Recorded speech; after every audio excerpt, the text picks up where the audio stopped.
Beredar video Perdana Menteri Israel Benjamin Netanyahu berolahraga di sebuah pusat kebugaran. Sebelumnya Netanyahu didiagnosa mengalami kanker prostat.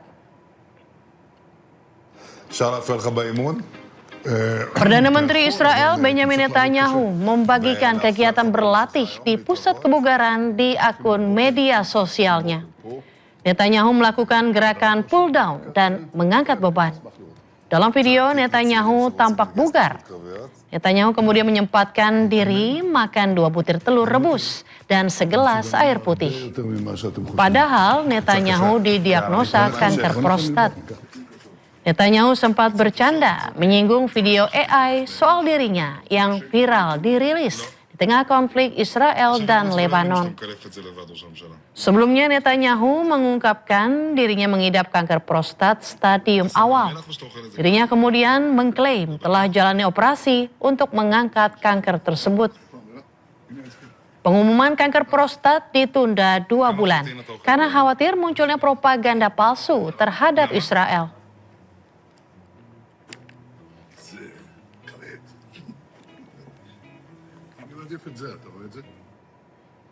Kapal induk terbesar di dunia milik Amerika Serikat, USS Gerald R. Ford, segera kembali ke pangkalannya di Virginia.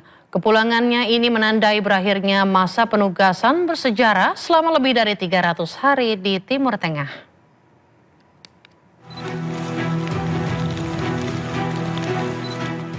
Kepergian kapal induk terbesar di dunia, USS Gerald Ford, akan meninggalkan 2 kapal induk Amerika, USS George W. Bush dan USS Abraham Lincoln di Laut Arab. Sebelumnya, Komando Pusat Amerika Serikat menyatakan untuk pertama kalinya dalam beberapa dekade terakhir, 3 kapal induk AS beroperasi secara bersamaan di Timur Tengah. 3 kapal induk menampung lebih dari 200 pesawat dan 15.000 pelaut dan marinir. Kapal USS Gerald R. Ford menjalani perbaikan setelah mengalami kerusakan akibat kebakaran di ruang cuci yang melukai beberapa pelaut karena menghirup asap.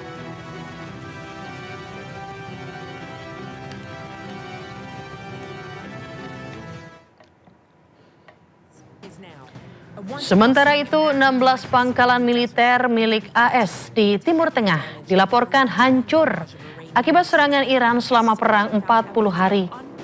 Kerusakan sebagian besar pangkalan militer termasuk diantaranya aset-aset mahal milik Amerika Serikat, seperti radar canggih, infrastruktur komunikasi, dan pesawat militer Amerika Serikat.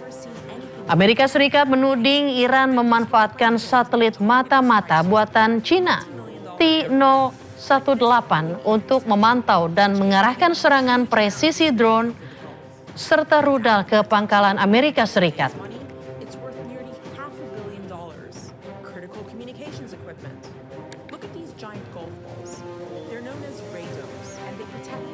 Maskapai penerbangan Amerika Serikat Spirit Airlines menghentikan seluruh operasinya secara mendadak, menyusul lonjakan harga bahan bakar akibat konflik Timur Tengah. Hal ini membuat ribuan penumpang terlantar tanpa penerbangan pengganti maupun bantuan.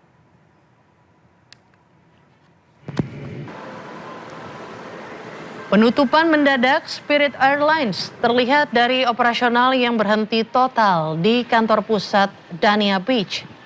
Sejumlah pesawat yang terparkir di Bandara Internasional Miami. Layar informasi menunjukkan pembatalan penerbangan. Sementara konter layanan dan mesin check-in tidak lagi beroperasi, meninggalkan ribuan penumpang terlantar tanpa kepastian. Perusahaan menyebut lonjakan tajam harga bahan bakar akibat konflik Timur Tengah dan gangguan di Selat Hormuz sebagai penyebab utama tekanan finansial. Tanpa tambahan pendanaan, maskapai akhirnya memilih menghentikan operasional secara penuh.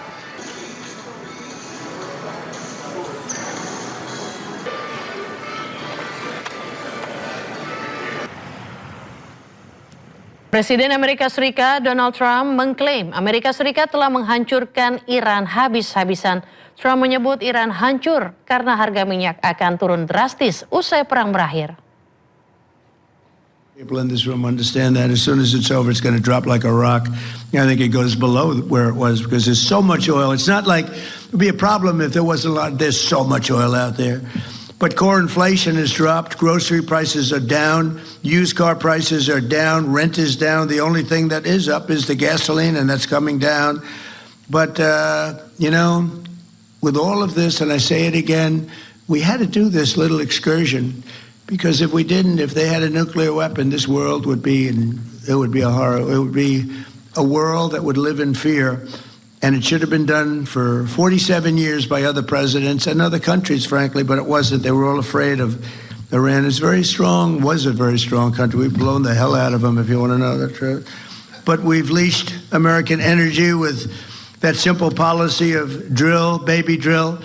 And I'll tell you, we're producing more oil and gas now than we ever have at any time. And we're investing over $1.5 trillion next year in the military. And we have the strongest, the greatest military by far anywhere in the world, stronger than any other country by far. And thanks to our warriors and their allies, the Israeli Defense Forces today, the Iranian regime has none of those things that we talked about: Navy, Air Force, anti-aircraft capacity. No radar, and again, dozens of their leaders are no longer with us. They're elsewhere. Most importantly, though, thanks to our blockade. The blockade has been unbelievable. They're unable to export any energy, and they're crumbling as Media Amerika Serikat mengklaim Iran sedang mempertimbangkan mempersenjatai lumba-lumba untuk menyerang kapal perang Amerika Serikat. Namun Iran mengecam pemberitaan tersebut dan menyebutnya sebagai propaganda anti-Iran. The Persians want to strap mines to dolphins to weaponize. Warga Iran mengecam pemberitaan dari media Amerika Serikat Fox News yang mengklaim bahwa Iran sedang mempertimbangkan untuk menggunakan lumba-lumba untuk menyerang pasukan Amerika Serikat. Iran dikabarkan mengerahkan lumba-lumba yang dipersenjatai ranjau untuk melancarkan serangan drone kamikaze terhadap kapal perang Amerika Serikat di Selat Hormuz.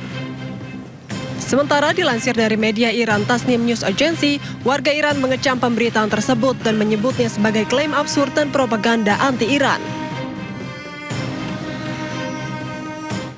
Anggota Kongres Amerika Serikat Yasamin Ansori mengajukan 6 pasal pemakzulan terhadap Menteri Perang Pete Hegseth. Pengajuan ini dilakukan setelah Hegseth sebelumnya dicecar di sidang Komite Angkatan Bersenjata hari Rabu.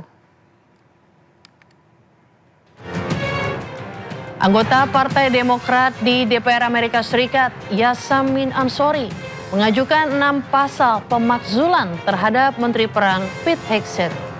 Melalui akun media sosial X-nya, Ansori mengatakan bahwa dalam sidang Komite Angkatan Bersenjata, Hegseth tidak dapat menjawab sejumlah pertanyaan terkait perang di Timur Tengah. Hegseth juga disebut tidak bisa bertanggung jawab atas kejahatan perang yang dilakukannya.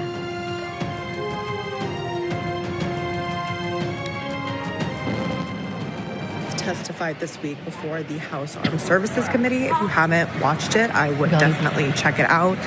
He could not answer basic questions about how much this war has cost American taxpayers.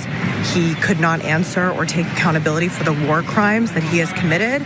And he could not answer questions about what sort of plan there is moving forward, what the strategy is, and what the end game is. There's a reason I've introduced articles of impeachment against Secretary Hegseth. There are 6 articles, and I urge